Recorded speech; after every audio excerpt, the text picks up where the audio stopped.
Just wait till somebody appear in here.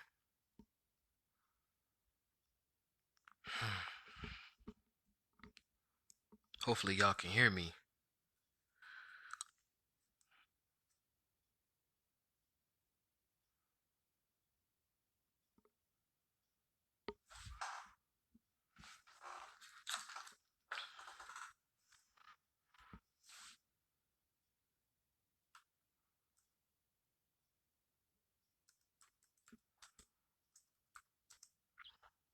All right. Well, so nobody's in. Well, oh, hey, UPT, can you hear me, Ak?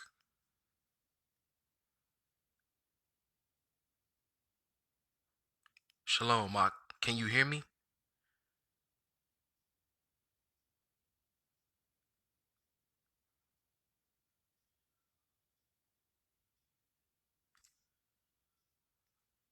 Can you hear me? Oh. All right. Well, Shalom. First and foremost, I want to give all praises to the Most High Elohim in the name of His only begotten Son, Yahushua Hamashiach, who the world ignorantly called Jesus Christ. This is the young Hebrew by the name of Shamar Yehuda, aka Slim Wolf the Jew. And by the title, you already know what I'm gonna teach. So this doctrine by a lot of people, whether they're in the camps or if they're not in camps, they tend to teach this doctrine based off, their own understanding. They go based off hatred. They go based off filler. They'll just say, well, who did this? Who did that? Without actually pulling out proof. And you don't, and according to the scriptures, you don't need your own private interpretation to interpret a scripture. You need a scripture to interpret scripture, precept upon precept, line upon line. And I just want all of you out there who think Esau's the white man to keep this in mind, that Jacob and Esau were both born out of Rebekah's womb in the same place. Now, let's see where Jacob was born. It says right here, he was born in Canaan, Israel. Canaan, Israel. I want you to keep that in mind. Because I know a lot of y'all be like, well, Esau went off to the land of Europe to go, and that's how he turned white. Well, let's go to Genesis 17, verse 8. And this is the Most High speaking to Abraham. And he said this, and I will give unto thee and to thy seed after thee the land wherein thou art a stranger, and all the land of Canaan for an everlasting possession, and I will be their Elohim. So he said to all the seed. He said to the seed after thee. So doesn't that mean that isn't Esau part of Abraham's seed since he came out of the loins of Isaac and out of the womb of Rebekah? Come on. And let's go to Genesis 24, verse 3 through 10. And it says this, and this is Abraham speaking to his servant. He said, and Abraham said this, and I will make thee swear by Yahuwah, the Elohim of heaven, and the creator of the earth, that thou shalt not take a wife unto my sons of the daughters of the Canaanites amongst whom I dwell. So he's telling him, don't take a woman from this land because they were already in the land of Canaan to begin with. Verse 4, it says, but thou shalt go unto my country and to my kindred and take a wife unto my son Isaac. And the servant said unto him, peradventure the woman will not be willing to follow me unto this land. Must I need bring thy son again unto the land from whence thou camest? So he's saying, well, what if the girl don't want to come with me? Should I bring Isaac? No. Then next verse he says, Abraham said unto him, beware thou that thou bring not my son thither again. So he's telling him, don't bring him to the land of Canaan. Don't bring him to the land of Canaan. So like, don't bring him out of the land of Canaan. Sorry.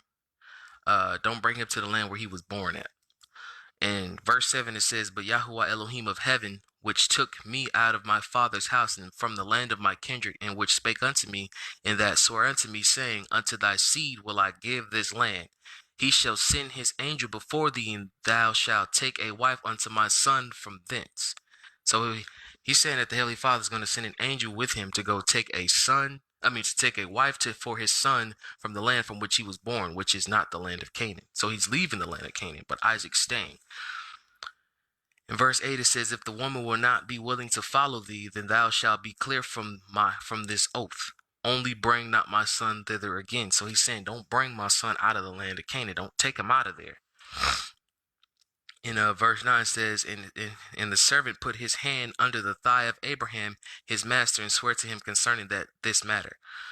Verse 10, and the servant took 10 camels of his master and departed, for all the goods of his master were in his hand, and he arose and went to Mesopotamia unto the city of Nahor. So he left the land of Canaan off the rip. So let's go to verse 51 through 63. This is talking about how Rebekah leaves the land from where Abraham was born, Mesopotamia, to go to the land of Canaan for Isaac. So it says this, behold, Rebekah is before thee. Take her and go, and let her be thy master's son's wife, as Yahuwah hath spoken. And it came to pass that when Abraham's servant heard their words, he worshipped Yahuwah, bowing himself to the earth. And the servant brought forth jewels of silver and jewels of gold and raiment, and gave them to Rebekah. He gave also to her brother and to her mother precious things. And they did eat and drink, and the men that were with him, and tarried all night. And they rose up in the morning and said, send me away unto my master. So the servant of Abraham is already telling him off the rip, hey, send me back to the land of Canaan from where I came from, please. Verse 7, it says, and they said, we will call thee the damsel and inquire her at mouth.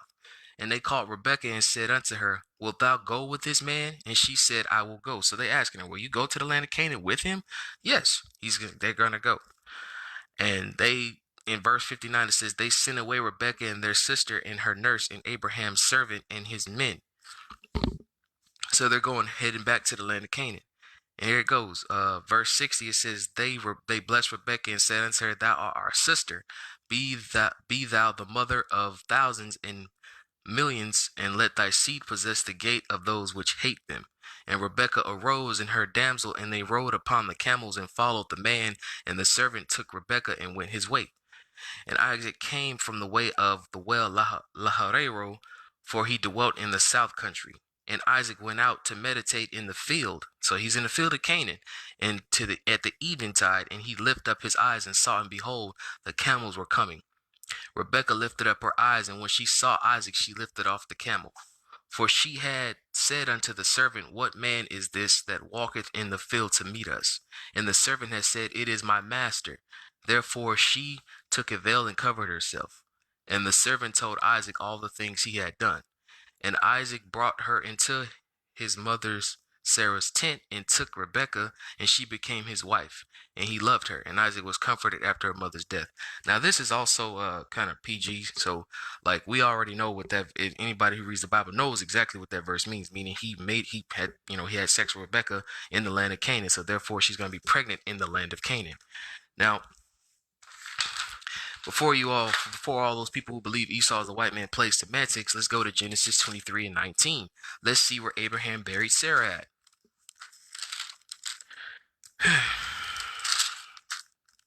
I just want y'all to keep this in mind. And it says this, and after this, Abraham buried Sarah his wife in the cave of the field of Machpelah before Mamre.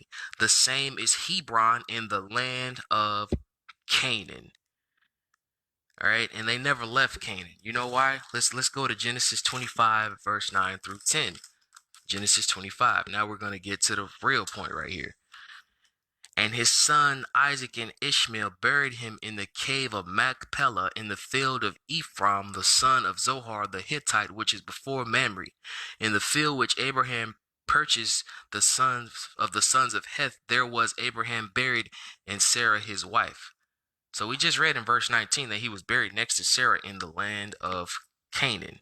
Well, he buried Sarah in the land of Canaan. Now he's buried next to Sarah, which is in the land of Canaan. So now we're going to go to the actual point of the story, that where Jacob and Esau were born. So it says this, and this is when they were born in the land of Canaan. So When her day, it says, verse 23, Genesis 25, it says, and Yahuwah said unto her, two nations are in thy womb, and two manner of people shall be separated from thy bowels. And the one people shall be stronger than the other, and the elder shall serve the younger. So two nations in the womb, it just means two different bloodlines. It doesn't mean two different skin colors at all. And two manner of people shall be in thy womb. So it just means the way that they act. It's just the way that they act. And we're going to clarify that later on in this chapter. And when her days to be delivered were fulfilled, behold, there were twins in her womb. Twins. So it means that they will look similar. Not one be black and one be white. It makes no sense. And it says the first one came out red, all over like a hairy garment, and they called his name Esau.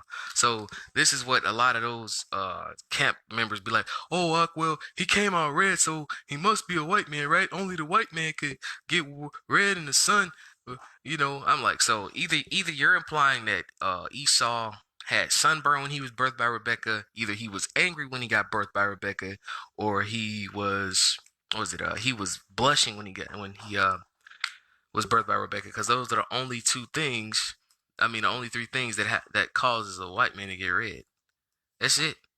Now we're gonna go into the concordance. We're gonna show you exactly what red means in the concordance. Hold on.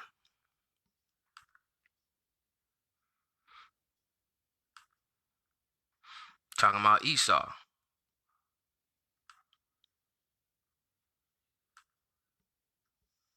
Genesis 25 and 25.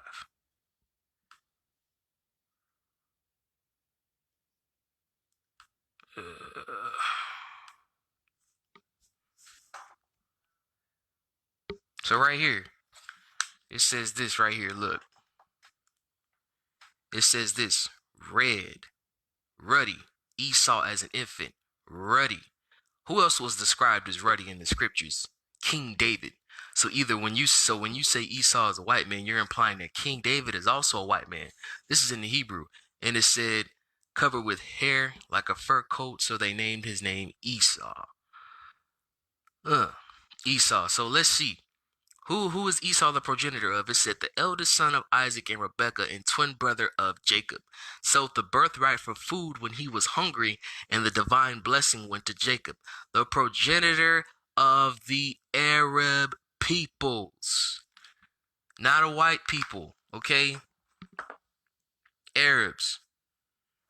All right, and matter of fact, let's get that in Josephus right quick. Let's see what Josephus says about Jacob and Esau's descriptions. Now it says this. This is I believe it's book 1, chapter 18. It says, accordingly, she in little time, as Elohim had foretold her, bore twins, the elder of whom from his head to his feet was very rough and hairy. But the younger took hold of his heel as they were in the birth. Now the father loved the elder, who was called Esau, a name agreeable to his roughness. For the Hebrews called such a hairy roughness Esau, or Seir, but Jacob the younger was best beloved by his mother. So the only difference between Jacob and Esau that they were hairy. So by saying that Esau is the white man, and putting your logic with Josephus, if the only difference between Jacob and Esau is that Esau was hairy, that means that Jacob could have been white. So by saying Esau is white, you're saying Jacob is white.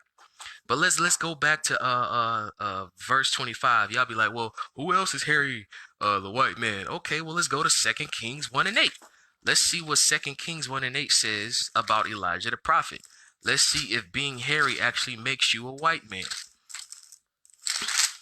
2 Kings 1 and 8. And it says this, and they answered him, and he was an hairy man, and girt with girdle of leather about his loins. And he said, it is Elijah the Tishbite. We know that's talking about Elijah the prophet. So if Esau is a white man because he's hairy, that means Elijah is a white man because he's hairy. So you're saying that there was a white Israelite, which makes no sense. Okay. All right. So what else? Let's go back to Genesis 25 again. What we got, man? Here we go. So verse 27, it says this. And the boys grew, and this is talking about the two manners right here. And the boys grew, and Esau was a cunning hunter, a man of the field, and Jacob was a plain man dwelling in tents. So keep this in mind. They were born in the land of Canaan. So if Esau was white, what makes you think he could have dwelt in hot-ass Canaan, Africa, in the field with the sun beaming without being fried or cooked to death? If he was white, we know Israel already, which is the land of Canaan, already has the fourth highest skin cancer rate in the freaking world. So how could he have been a white man dwelling in hot ass Africa or hot ass Canaan with no sunscreen? He was a man of the field. All right, now let's go to verse 28. Let's see if this is really talking about a white man. And Isaac loved Esau because he did eat of his venison, but Rebecca loved Jacob. So I know a lot of y'all say, well, the white man loved red bloody meat. So I mean, Isaac kept the law, right? So that'd be a whole total contradiction. That would mean that Isaac loved bloody red meat because of his son. When that's not true at all. But let's go to verse 29. It says, and Jacob sawed pottage, and Esau came from the field, and he was faint. So y'all be like, well, look, it was pottage right here. You know, let's talk about meat. It's talking about meat, red meat. Verse 30, it says, Isaac said to Jacob, feed me, I pray, with some of that red pottage, for I am faint. Therefore, his name was called Edom. See, y'all focus on that red pottage part. Y'all be like, well, see, look, it was red meat, red bloody steak. Who else eat red bloody steak on the planet? We know the white men love bloody steak. Well, let's see what verse 31 says. It says, Jacob said, sell me today this birthright. And Esau said, behold, I am at this point to die. What profit shall this birthright do to me? And Jacob said, swear to me this day. And he swore to him, and he said, and he sold he sold unto his birthright Jacob. Then Jacob gave Esau bread and pottage of lentils. Not beef, but lentils. And he did eat and drink and rose up, went his way, and thus Esau despised his birthright. So let's look up what lentils look like. And we know it's red pottage. So red lentils. And guess what, buddy? It's not steak either. Watch this. What is that? Red lentils. Those are beans. Beans. Let's go to images. Straight beans, man. Beans. And lentils come in multiple colors. So of course they were going to be specific about red lentils. Let's continue.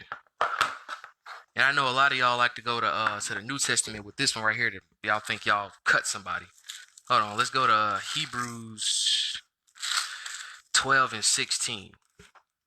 It says this, lest there be any fornicator or profane person as Esau, who for one morsel of meat sold his birthright. Now, that's how I know a lot of people who subscribe to that Esau the white man doctrine are unlearned, because you don't know what meat means according to the script. Let's go to Genesis 1:28. Let's see what meat means actually according to the script. All right, so Genesis 1:28, it says this, and Elohim blessed them, and Elohim said unto them, be fruitful and multiply, and replenish the earth, and subdue it, and have dominion over the fish of the sea, and over the fowl of the air, and over every living thing that moveth upon the earth. And Elohim said, behold, I have given you every herb bearing seed which is upon the face of the earth, and every tree in which the fruit of the tree yielding seed, to you it shall be for meat. Not steak, not a chicken wing platter, not a cheeseburger, but meat. Okay? That's what meat means. And let's go to a scripture. Let's go to that scripture y'all like to use against Christians for eating pork. Let's go to Isaiah 66. Let's see if meat actually means actual flesh. Let's go to that. It says this, they that sanctify themselves and purify themselves in the gardens behind one tree in the midst, eating swine's flesh, not swine's meat, swine's flesh, and the abomination in the mouth shall be consumed together, saith Yahuwah. Let's get another witness from Exodus. Let's go to Exodus 16:3, and we're going to look up what this actually looks like. All right? Hold on. I'm going to look it up right quick because, you know, I like to provide sources. All right, hold on. Exodus 16:3. Give me a second. Shalom to everybody that's tuning in. Just, you know. All right, so it says this. And the children of Yasharal said unto them, Would Elohim we had died by the hand of Yahuwah in the land of Mizraim? Would we sat by the flesh pots? And when we did eat bread to the full? For ye have brought us forth into the wilderness to kill this whole assembly with hunger. Now let's keep this in mind. It said, when we sat by the flesh pots. Let's see what flesh pots of Egypt look like. All right.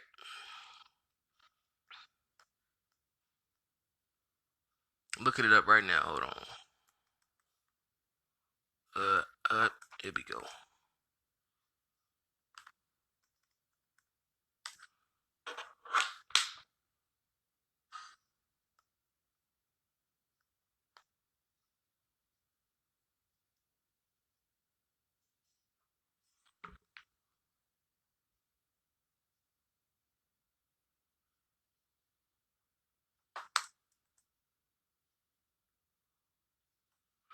As you can see right here, these look like pots you would cook meat in, right? Flesh pots, right? There was actually a picture of it going, hey, look, you're cooking meat in it. That looks like meat, right? Flesh pots. Ooh, here's another one right here. You see, you got pig flesh everywhere, all around there. You got the snout and the rest of the meat. Let's continue. Now, we're going to go. Now, I want y'all to keep this in mind. Yahushua went to Egypt to go blend in to hide and to hide from destruction as well. Now, let's see what this particular Edomite did in the book of First Kings. Let's see if this means he's a white man. Let's see if a white man can dwell amongst Egyptians and hide and not stick out like a sore thumb. Let's see that. Let's see if Esau was a white man. Let's go to First Kings chapter 11, verse 14 through 21. And here it goes. And it says, And Yahuwah stirred up an adversary unto Solomon, Hadad the Edomite. He was of the king's seed in Edom.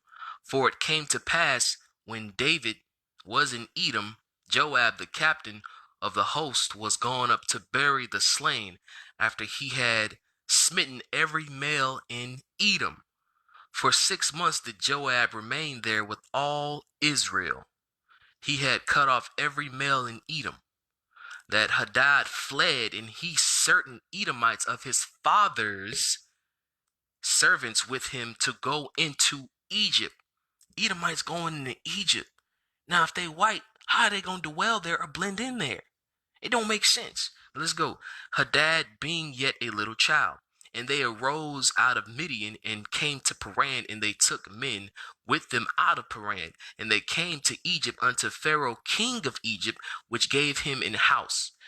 So, according to history, we know white skin is an abomination to the Egyptians. So they would have slayed Hadad on the spot if he was a white man. But instead, the Pharaoh gave him a house to live in. And he hid amongst Egyptians. Huh? All right. And appointed him vassals and gave him land. And Hadad found great favor in the sight of Pharaoh, so that he gone to him to the wife of his own, so that he gave him to wife the sister of his own wife, sister of Taphanes the queen. And the sister of Taphanes bare him Genubath his son, whom Taphanes weaned in Pharaoh's house. And Genubath was in Pharaoh's household among the sons of Pharaoh. And when Hadad heard in Egypt that David slept with his fathers, and Joab the captain of the host was dead, Hadad said to Pharaoh, Let me depart, that I may go into mine own country. Now, we're going to look up King Hadad. All right? Of Edom. And we're going to look at the images, because there's a statue of him going around. There's actually a statue and a relief of him going around. Watch this.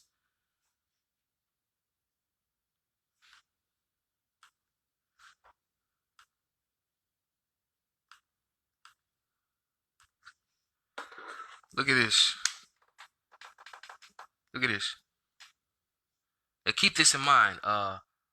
Verse 14 said Hadad the Edomite. He was the king seed in Edom. So that means he was a king. He was royalty. Look at this relief right here. Does that look like a white man to you? Look at his hair. And we know Europeans always blow the nose off of black statues. So if he was a European, why would they blow off his nose for? And look at what it says. Sculpture of King Hadad. Look at that. Look at this relief of King Hadad. Look at that hair. Look at that hair. Does that look like the hair of a white man to you? Does that look like the face, the nose? Does that look like a white man to you, man? No. But let's go into some history. Let's go into some history. And this is out of the book called The Edomites. All right? Watch this. It says, the few Egyptian mentions of the Edomites during the Middle Kingdom is proof that the Egyptians did not have much influence in the Levant time. Once that changed during the New Kingdom, however, the Shashu are mentioned frequently. These historical texts coincided with late Bronze Age system, which Egypt played a major role in, basically became a buffer zone between the Hittite and Egyptian empires. The various Canaanite states pitting the bigger powers against each other for their own advantage. The Egyptians referred to the Levant as the retinue, and the different tribes by either ethnic designation or by their cities if they were sedentary. Edomites, for the most part, are described in the text as semi-pastoral. One of the first new kingdoms mentioned in the Sashu/Edomites came in the 39th year of the rule of the 18th dynasty, King Thutmose III. So there was an Edomite named King Thutmose III, which by speculation they think that's King Hadad the Edomite, which refers back to 1 Kings, which I read. It states in year 39, behold, his majesty was in the land of retinue on the 14th victorious expedition, after his going to defeat the fallen ones of Sashu. So this is the fallen ones of Edom. Now, we're going to look at this. We're going to see if this looks like a white man. This is the statue of Thutmose III. This is an Edomite king in Egypt. Look. The military expeditions that Thutmose III led effectively pacified the southern portion of the region, putting it under Egyptian control. But let's see what it says. Would have to campaign in the Levant retinue periodically in order to keep the Hittites at bay and to rein in any recalcitrant Canaanite tribes in city-states. After the near collapse of the Egyptian state in the late 18th dynasty, the Sashu, which are the Edomites, were mentioned in numerous 19th dynasty texts. So they kept records of the Edomites. According to reliefs in texts on the Karnak temple, the Edomites challenged the authority of the Seti the first reigned 1294 through 1279 BCE.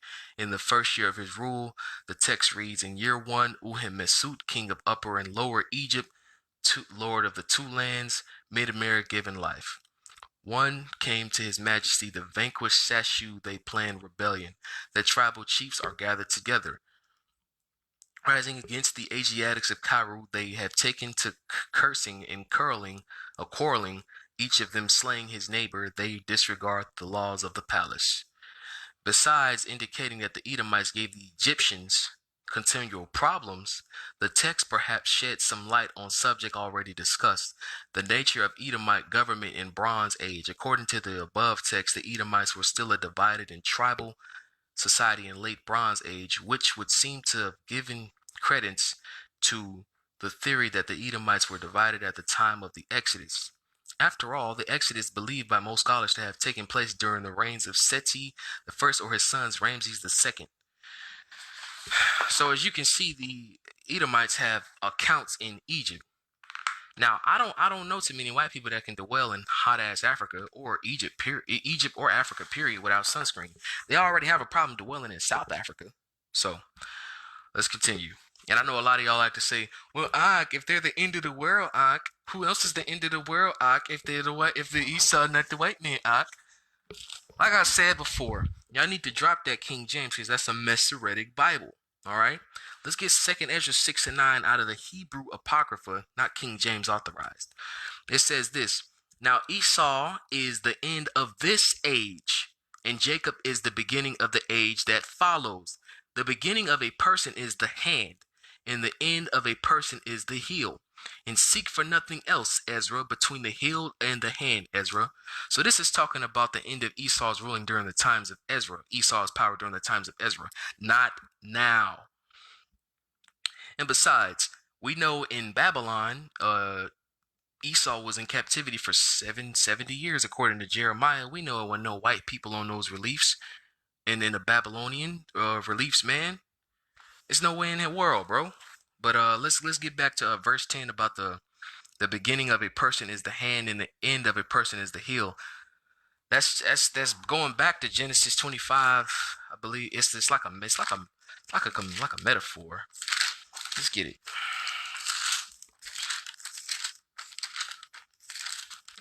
Now peep this.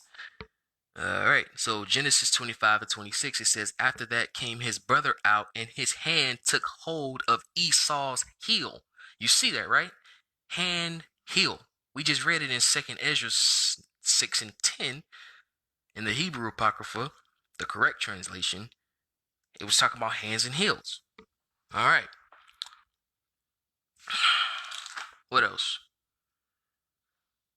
Okay, now we're going to get into some scripts dealing with Esau and the stranger, because for some reason people think that Deuteronomy 28 is talking about the Edomites. All right, well, let's get this. Let's see. It says this. We're going to go to Deuteronomy 28:36. All right. What is this? What else? We got, what is this? Deuteronomy 28. Yeah, there we go. 28:36. It says, And Yahuwah shall bring thee and thy king which thou shalt set over thee unto a nation which neither thou nor thy fathers have known, and there shall serve other gods of wood and stone. So this says this is a nation we have never known. Ooh. Well, let's go to the book of Numbers, chapter 20, verse 14. Let's see if we never knew Esau. All right, and know that we refer to strangers as our brothers because we don't know them. Let's get this. Numbers 20, 14 through 16. It says, And Moses sent messengers from Kadesh unto the king of Edom. Thus saith thy brother Israel, Thou knowest all that hath befallen us. Thou knowest all the travail that hath befallen us. So it says in the line above it, it says, Thus saith thy brother Israel, thy brother. A stranger is not your brother. Verse 15, it says this: How our fathers went down to Egypt. So this is recording how Edomites and Israelites went to Egypt. You see that? And we have dwelt in Egypt a long time, and the Egyptians vexed us and our fathers. And when we cried unto Yahuwah, he heard our voice and sent an angel and had brought us forth out of Egypt. Behold, we are in Kadesh, a city in the uttermost of thy border. Saying it's pretty close to where y'all at. How can you not know someone if you've been in their land before? It makes no sense, man. Now let's go to Deuteronomy 28, verse 49. It says this: And Yahuwah shall bring a nation against thee from far, from the end of the earth, as swift as the eagle fleeth, a nation whose tongue thou shalt not understand. Now we just read in Numbers 20 that there was no interpreter, so they know we were speaking the Hebrew language. But let's see from the beginning. Let's see if we understood let's see if Jacob understood Esau in this chapter right here. Let's go to Genesis 25, verse 29 through 34. It says this. Oh, Salakia, verse 30. It says, And Esau said to Jacob, Feed me, I pray thee, with that same red pottage, for I am faint. Therefore his name was called Esau. It said Esau said. So I'm guessing in y'all mind, I'm guessing people who think Esau the white man, in their mind, they think Esau was just saying, hey boy, give me that pottage over there. And you think Jacob was like, huh, what are you saying? What do you mean? And let's go to verse 31. It said, and Jacob said, sell me this day thy birthright. So he understood him because he said, well, give me your birthright for this pottage then. Verse 32, and Esau said, behold, Esau said, behold, I am at this point to die. What profit shall this birthright do to me? And Jacob said, swear to me this day. And he sware to him, and he sold his birthright unto Jacob. Well, let's go to Psalms 52 and 1. Let's get another witness that the Edomites were understood by the Israelites. We're going to get Psalms 52 and 1.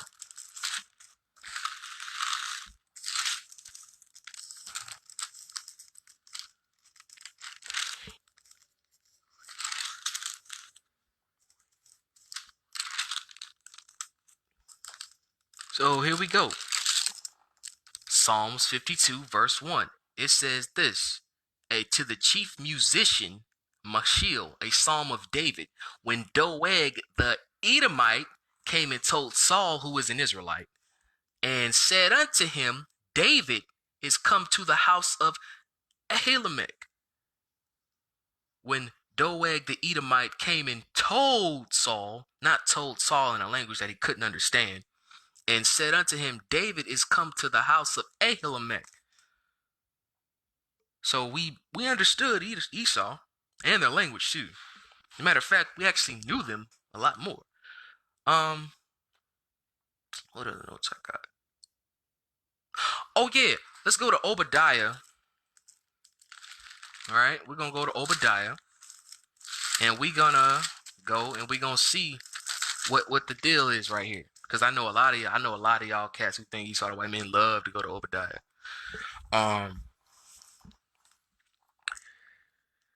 The vision of Obadiah. Keep this in mind. This is a vision of Obadiah.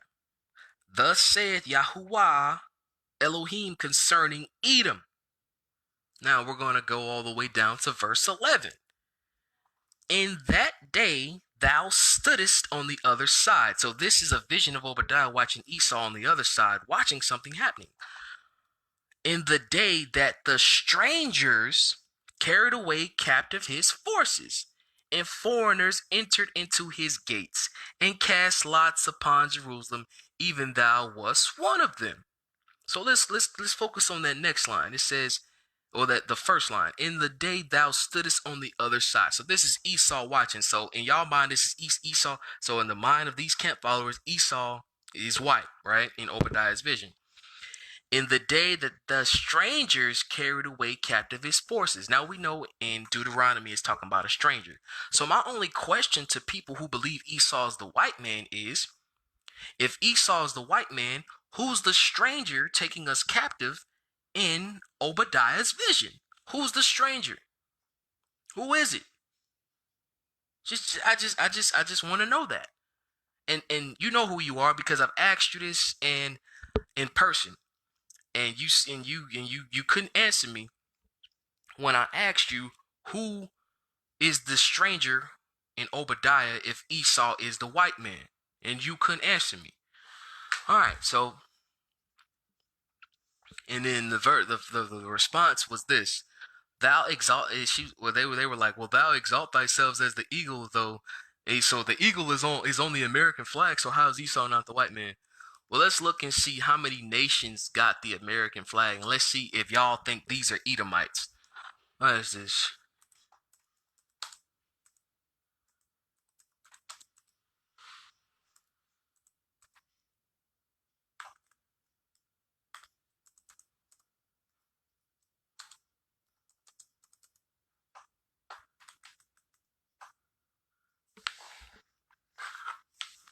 Let's see.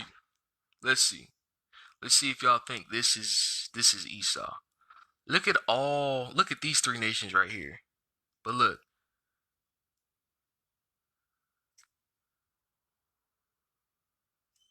Right here. Indonesia. The Arabs got an eagle on their flag. The Syrians, are they Edomites? Are the Egyptians Edomites, my brothers and sisters? Are Egyptians Edomites? No, they're not. Are Montenegro's Edomites? Are Austria's Edomites? Are Arameans Edomites? When some of these people come from the land of Shem, Iraq is in the land of Shem. Syria is in the land of Shem. Arabia is in the land of Shem. Palestine is in the land of Shem. Egypt is in the land of Ham. Yemen is in the land of Shem. So are these Edomites too, since they got a flag? I mean, they got a eagle on their flag. Get out of here, man. Please go away. What else? What else do they say? Where's that verse? It says that you exalt thyself, though thou set thy nest among the stars. Well, let's get Ecclesiasticus chapter 44, verse 21, and let's see if this makes Abraham a white man. Ecclesiasticus 44, verse 21.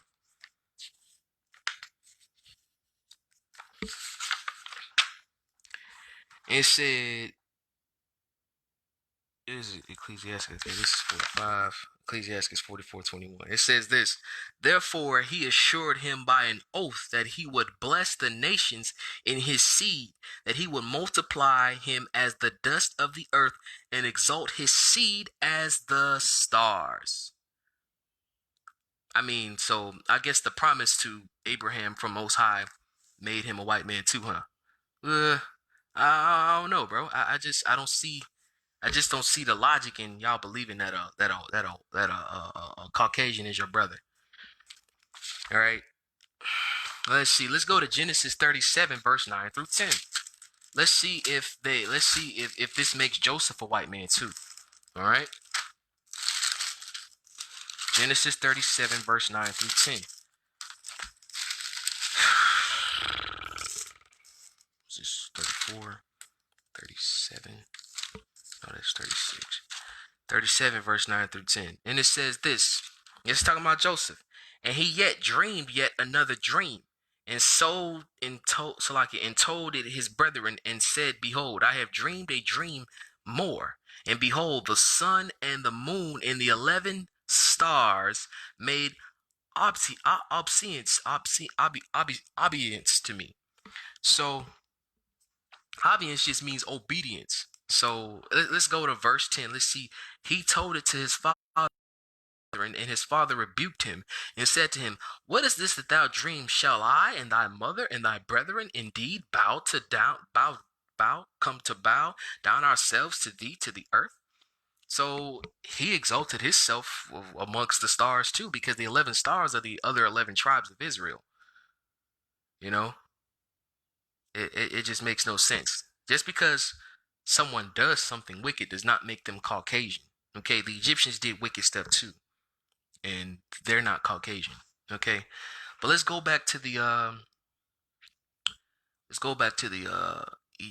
the stranger thing. Let's go to First Chronicles. Let's go to First Chronicles chapter 18, verse 12 through 13.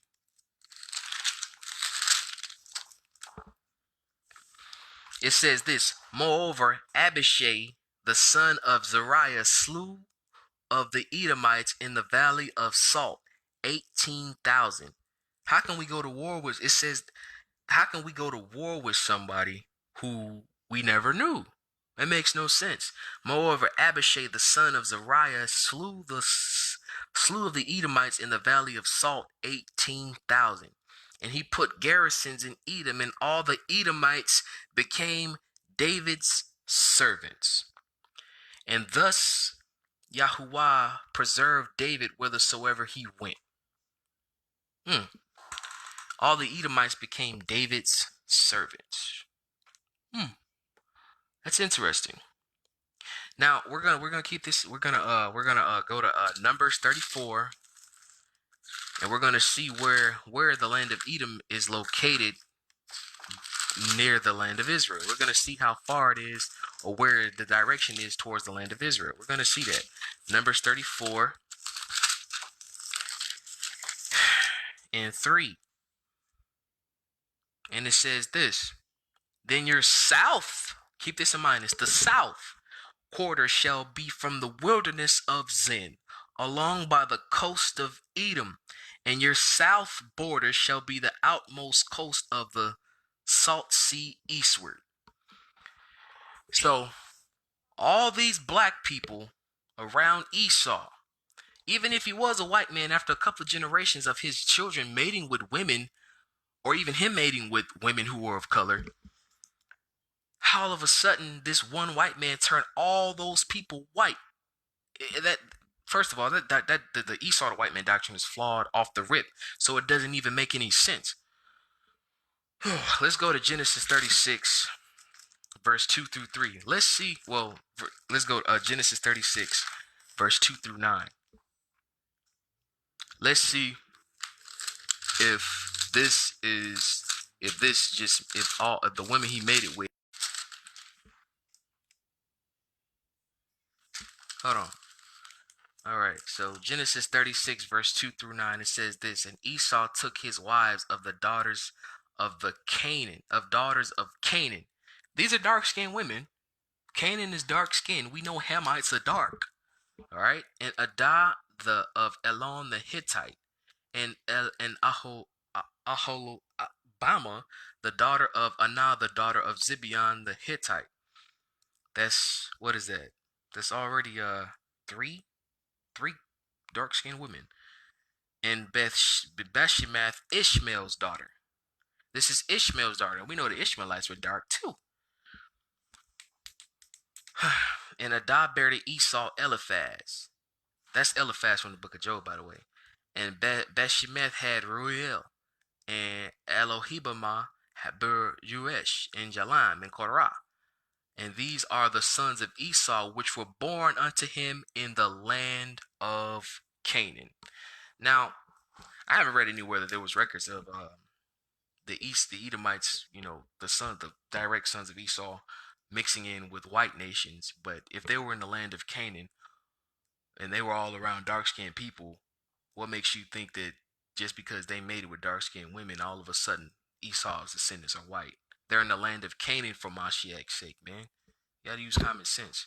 And Esau took his wives and his sons and his daughters and all the persons of his house and his cattle and his beast and all his substance which he got in the land of Canaan, and went into the country from the face of his brother Jacob, for their riches were more than they might dwell together, and the land wherein they were strangers could not bear them because of their cattle. Thus dwelt Esau in Mount Seir. That's in Saudi Arabia. And we just showed you in the Bible Hub and in the concordance that Esau is the progenitor of the Arabs. Mount Seir, Saudi Arabia. Think. And these are the generations of Esau, the father of the Edomites in Mount Seir. Well, let's get Genesis 32. Because y'all say, well, he may have left the land of Canaan to go to Mount Seir, but that doesn't make him the Arabs, Huck. Alright, cool. Let's see. Genesis 32 and 3. It says this, and Jacob sent messengers before him to Esau his brother unto the land of Seir, the country of Edom. So the Most High gave Esau the country of Edom. He didn't steal it like how y'all say, well, the white man stole this, stole that. How does that not make him Esau? And he was already rich off the rip, according to Genesis 36. He already had enough possessions, so he didn't have to steal anything. All right, man. Let's go to First Maccabees chapter 5, verse 3. Let's see if this makes Esau the white man. Because y'all say he somehow, some way, he went to the land of Europe. He never went to the land of Europe. First Maccabees 5 and 3.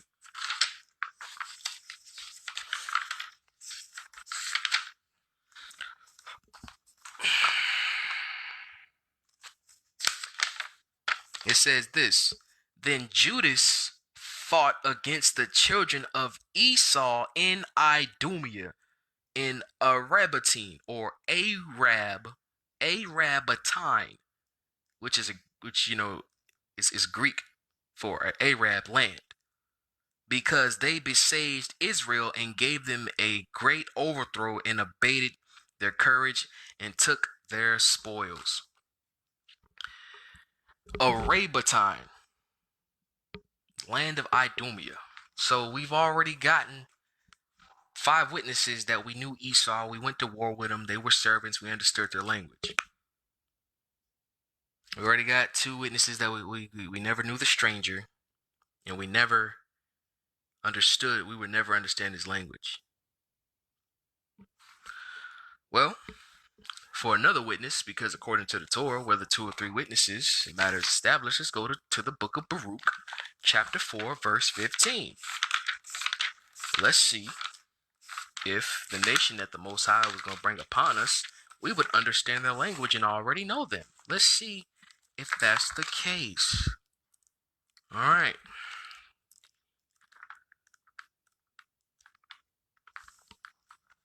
Baruch chapter 4 verse 15.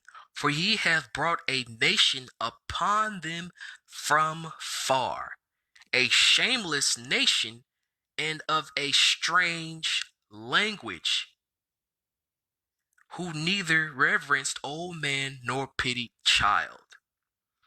All right, so we brought out how Esau dwelt in the south of Israel, and that we understood their language. But keep this in mind: south of Israel. Now we know in Jeremiah, it was a lot of this stuff was future prophecy. Let's get Jeremiah chapter 6, verse 22 through verse 22 through 25.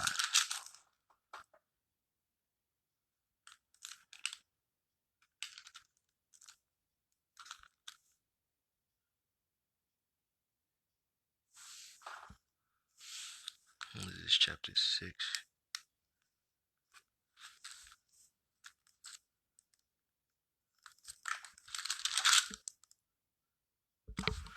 Hold on, y'all. Chapter 6, verse 25.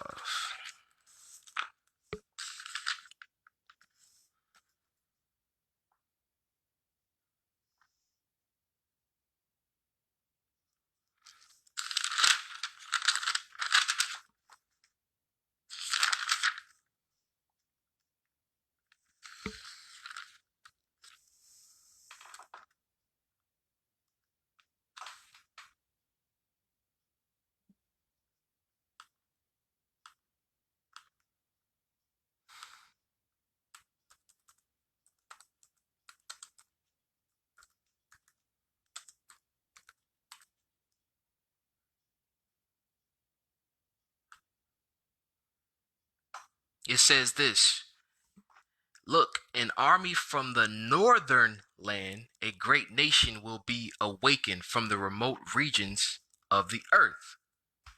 An army from the northern land. So, if it's an army from the northern land and Esau comes from the southern land of Israel, then someone's going to have to show me in the scripts where Esau went to the northern land and all of a sudden became white. But they can't show you because the Esau the white man doctrine doesn't make any sense. Now, let's go to Genesis 27, verse 40.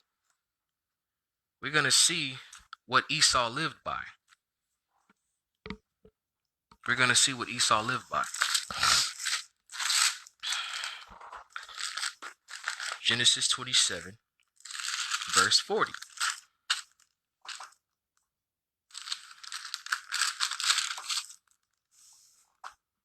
And he said this: And by the sword thou shalt live, and shalt serve thy brother.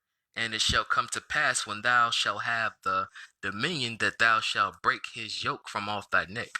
First line says, and by the sword thou shalt live. Now, anybody out there, if you're in the comments, can you answer this question for me? What was Herod? Does anybody know what Herod was? Like, what nation was Herod from?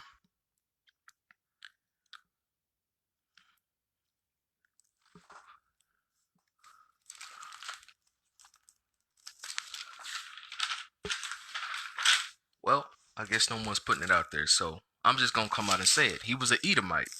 Herod was an Edomite. Now let's see how the Edomites would kill versus how the Romans would kill. We're gonna go to the book of Mark, chapter 6, verse 21 through 27. And when a convenient day was come that Herod on his birthday made supper to his masters, high captains and chiefs of chief estates of Galilee, when the daughter of the said Herodias came in and danced and pleased Herod, them that sat with him, the king said unto the damsel, ask of me whatsoever thou wilt, and I will give it thee. And he sware unto her, whatsoever thou shalt ask of me, I will give it to thee. And unto the half of my kingdom unto thee half of my kingdom. And she went forth and said unto her mother, what shall I ask? And she said, the head of John the Baptist. And she came in straightway with haste unto the king, and asked, saying, I will that thou give me and by and by in charge the head of John the Baptist. And the king was exceedingly sorry, yet for his oath's sake, for their sakes which sat with him, he would not reject her. And immediately the king sent an executioner. This is an Edomite executioner. It commanded his head to be brought, and he went and beheaded him in the prison. So that's one witness that Esau lives by the sword, because you behead people with swords. And before y'all say, well, he carried a guillotine. Nah, buddy. You can't carry no guillotine. The guillotine is too heavy. Thank you, UPT. He was an Edomite. Thank you.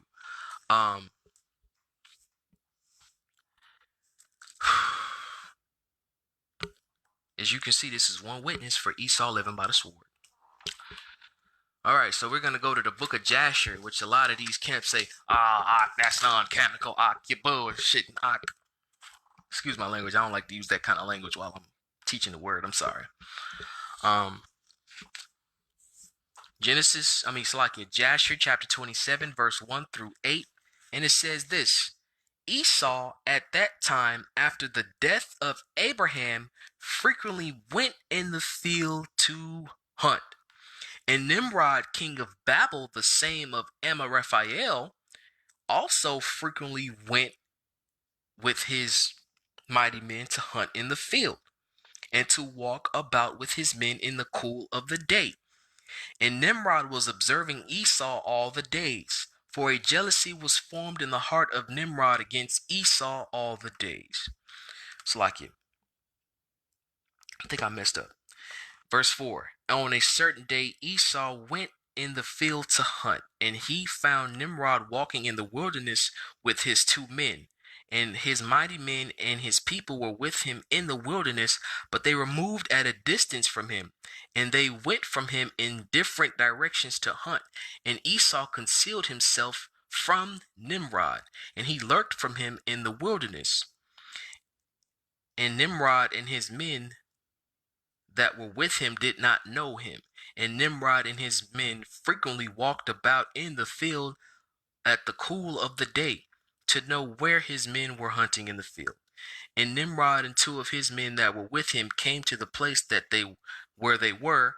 And when Esau started suddenly from lurking his place, he drew his sword and hastened and ran to Nimrod and cut off his head. Behead. That's 2 witnesses. All right. And Esau fought a desperate fight with the 2 men that were with Nimrod. And when they called out to him, Esau turned to them and smote them to death with his sword. Now, what nation was Pilate or Pontius Pilate? He was a Roman. And how did the Romans kill people? Crucifying them. Let's go to the book of Matthew, chapter 27, verse 22 through 38.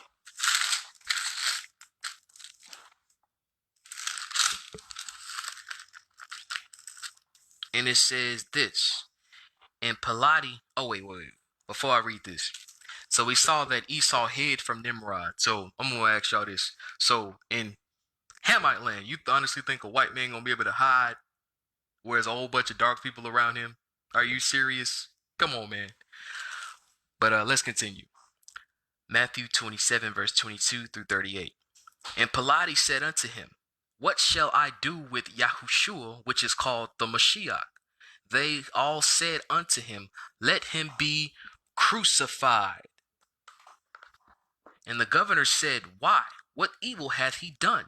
But they cried out more, saying, Let him be crucified.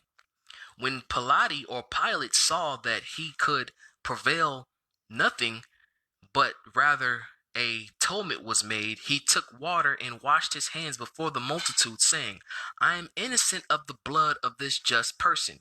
See ye to it. Then answered all the people and said, His blood be on us and our children.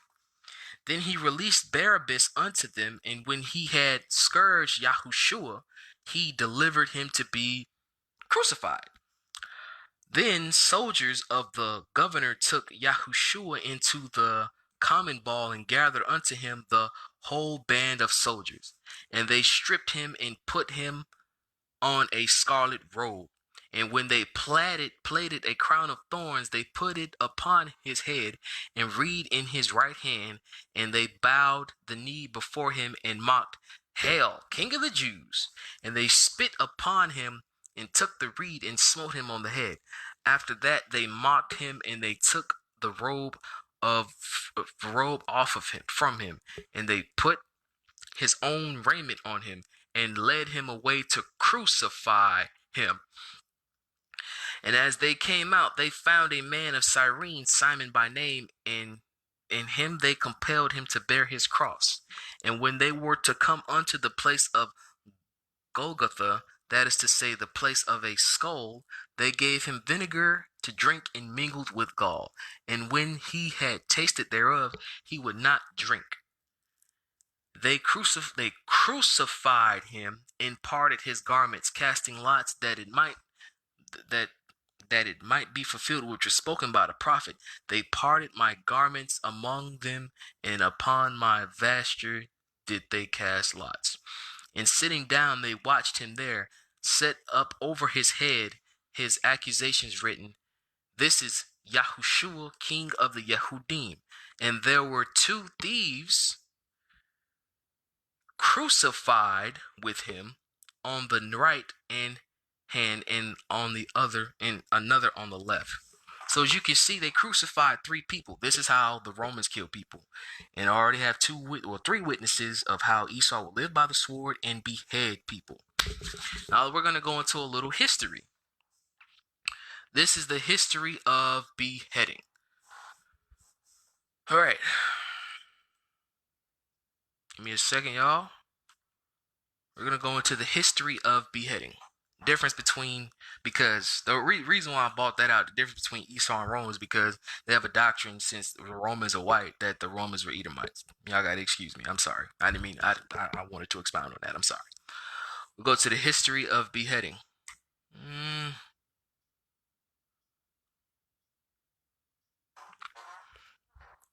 It says this.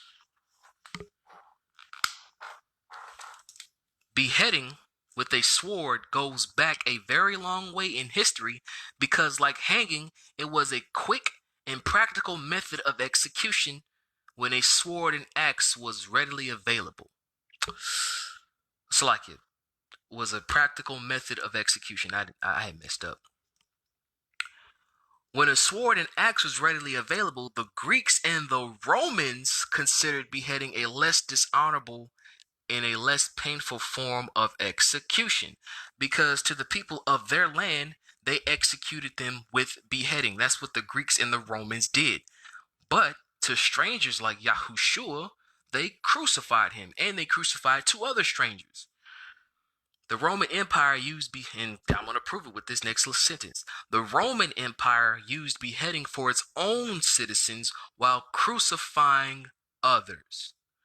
Beheading was widely used in Asia and Europe. Europe is where Rome is at, until the 20th century, but now is confined to Saudi Arabia. Let's read that again. But now is confined to Saudi Arabia and Iran. Oh, that's interesting. Esau lived by the sword. He in Mount Seir, where Saudi, in the country of Saudi Arabia. Beheading is now confined to Saudi Arabia and Iran. But we're gonna go into something else. This is the Annals of Sennacherib.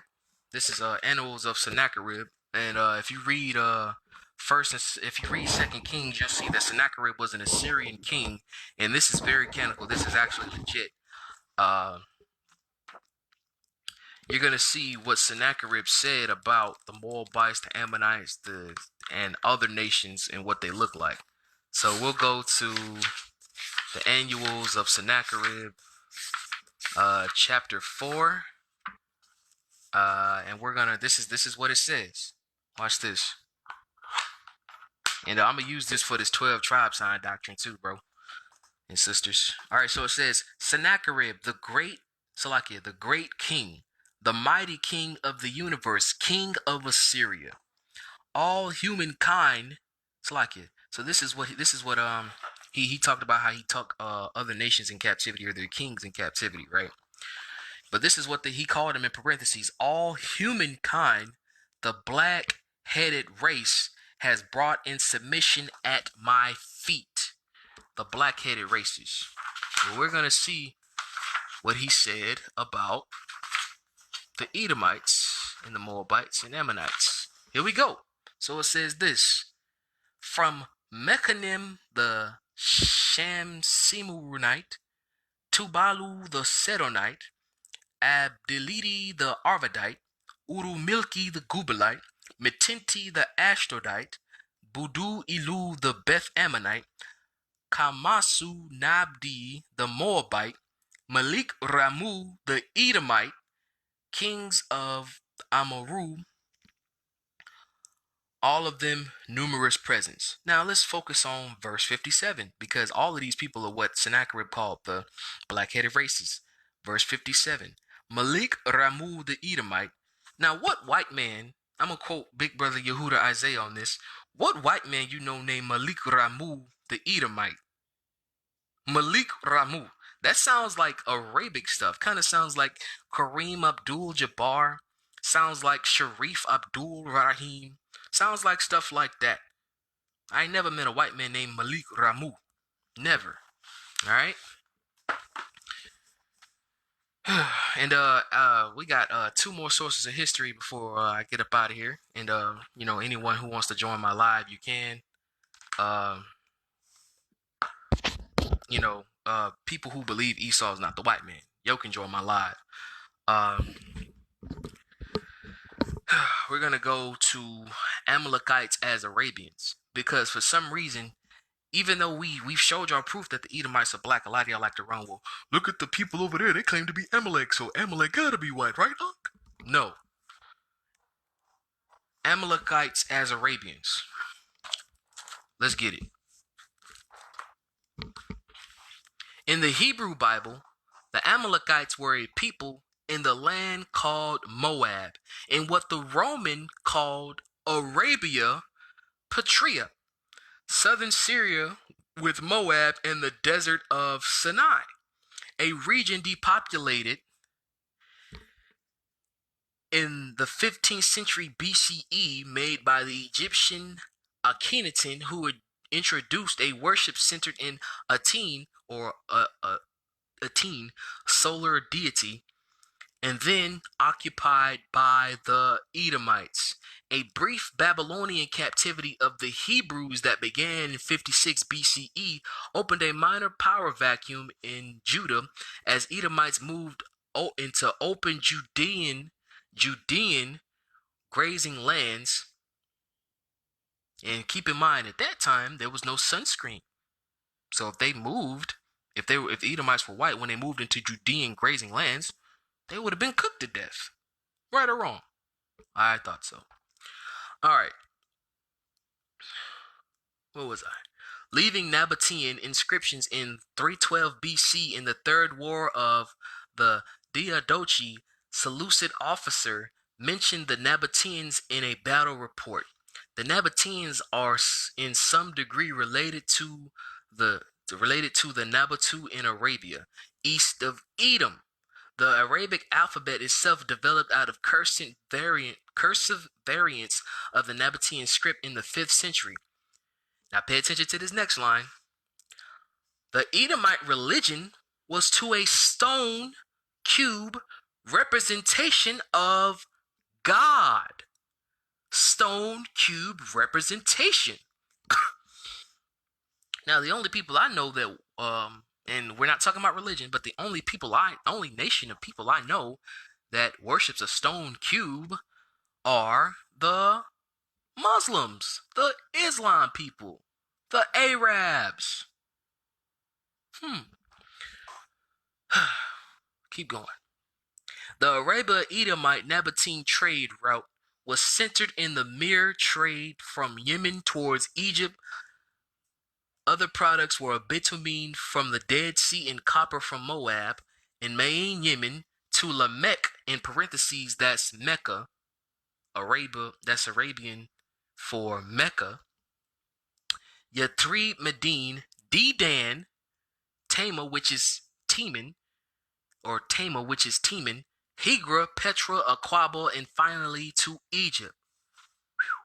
Balaam lists Moab, that's another tribe of Arabian people, Edom, Idumea, in parentheses, Seir, Horites, in parentheses, Kedar, tribe of Ishmael. All Arabia tribes included in the Roman province of Arabia Petra, west of the Nabatee tribe. A long-term confront as described in Mesha of the Moab of the people of Shemos, Kedar, Edom, Moab, Amalekites were for the Roman, the Araba. In the Arabic source, the biblical Amalek changed its name to Al-Amalek. Now we're going to flip the camera around. We're going to see what that looks like. It says Al-Amalek, which in parentheses you see Arabian characters. So y'all don't think I'm making up stuff. Which means the giants, the Arabian genealogies considered the Canaanites, the Assyrians, the Egyptian pharaohs descended from Amalek. According to Ibn al-Athir, the Amalek king Jalut was killed by the Israelite prophet David, and the Bani Israel tribe took over the Holy Land. Amalek is the father of Al-Amalek and Al-Jabra. Sounds like Gibraltar. Most, in parentheses, most powerful, the Levant. We just read in Egyptian history that they call them the Levant, who called the Canaanites and pharaohs in Egypt crusades. During the crusades, Pope Urban II referred to Muslims as Amalekites. The Pope said, "It is our duty to pray, yours to fight against the Amalekites." Now it just came to mind. We got another precept in Josephus that can deal with the color of Esau, but except it's referring to Adam. Watch this. Oh shoot. So it says this. The first man was called Adam, for example, because he was created out of the red soil, and the Hebrew word for red is Edom. So Adam was red bone. So, I mean, he was described as red. So does that make Adam white too, since he was red? You know, does that make the lentils we showed in this lesson white because they were red? Does that make the Hebrew Apocrypha, the KJV Apocrypha, um, does that make the KJV Apocrypha white because it's red? I mean, but y'all still don't hit me though. So hold on. What we gonna do is we gonna look up some red horses. We're gonna look up red horses right quick, alright? What's this?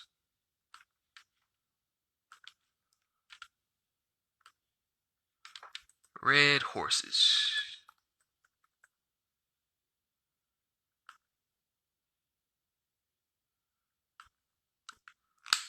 Now, tell me, does that look like the red Power Ranger, or does this look like this could be the skin of a black man with a little red tint on him? Look at the look. I looked up red horses. Look at that. Look at that. Mm. Mm-mm-mm. Now, before we get out of here, I got one more thing. This is what you Hebrew Israelite camps love to use when it comes to our genealogy, of progenitor of dark races, not the Negroes. I know. But we're gonna go to page 137, and we're gonna look at Salakia, page 135 out of the Compact Zondervan's Bible Dictionary. One last thing. All right. It says this: all these, coupled with the traditions, Salakia, this is under dress, by the way. All these, coupled with the traditions and usage extant among the present Bedouin Arab tribes, led to the conclusion that a very early period of man's existence he learned the art of spinning and weaving cloth, of hair, wool, cotton, flax, and eventually silk. And from these established certain simple styles which were continued from generation to generation, then carried by Esau and Ishmael and their descendants into Arabia, where the Arab continued them through the centuries, always was with a feeling that it was decidedly wrong to change. Well, let's read this. Let's read this again. It says this: then carried by Esau and Ishmael and their descendants into Arabia, where the Arab continued them through the centuries, always with a feeling that it was decidedly wrong to change. And they all say, well, how in the world did Esau and Ishmael become of the same descendants to become the Arabs? Let's get Genesis 28, verse 9. We got like one more thing. Yep. Or two more things. And it says this, Genesis 28, 9. I hope y'all don't think I'm making up nothing. Alright, so it says this: then went Esau into Ishmael and took unto the wives which he had Mahalath, the daughter of Ishmael, Abram's son, the sister of Nebaioth, to be his wife.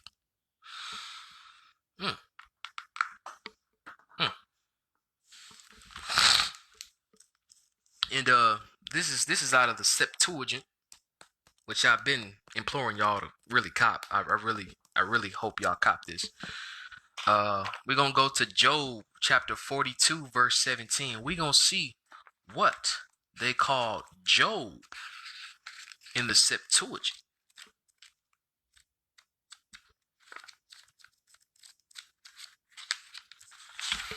Job 42, verse 17. It says this: and Job died an old man full of days, and it is written that he will rise up again. So like he will rise again with those whom Yahuwah raises up.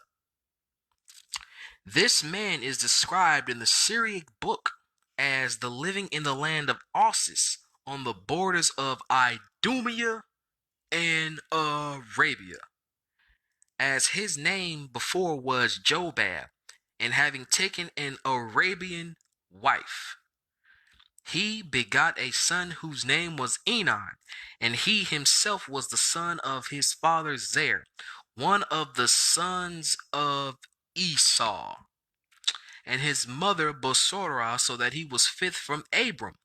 And in these were the kings who reigned in Edom, which country he also ruled over. First Balak the son of Beor, then the name of his city was Dinaba.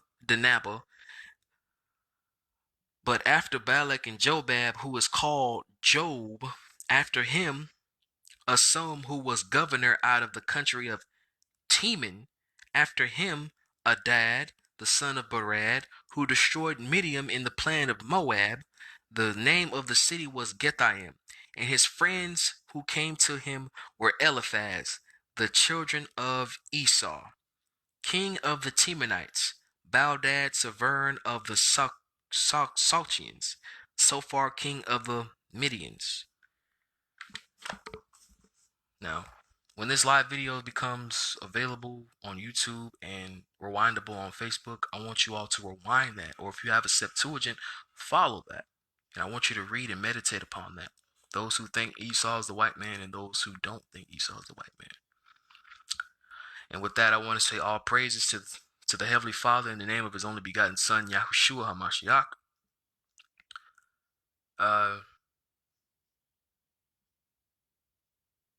I hope that I edified you all. I pray that someone has a change of heart dealing with false doctrine. I pray that someone learned something today. I pray that I did his best. I pray that that you all saw that I did my best. Going hard for genealogy today, debunking this dummy doctrine. This is just part one of many of the debunking dummy doctrine series by the Young Hebrew that are going to come out. If anyone wants to join my live, you can. I got about, you got about, just give me some, just click the button. And, anyone who believes Esau is not the white man. Got about 5 minutes, After that, I'll just get off.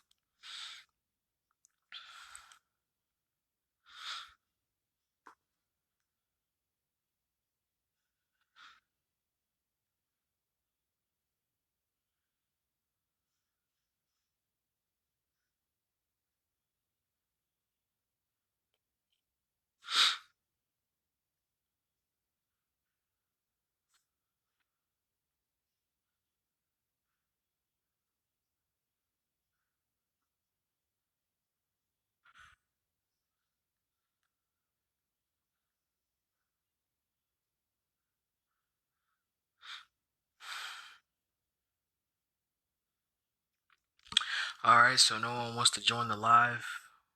All right. So with that being said, till next time, family, shalom.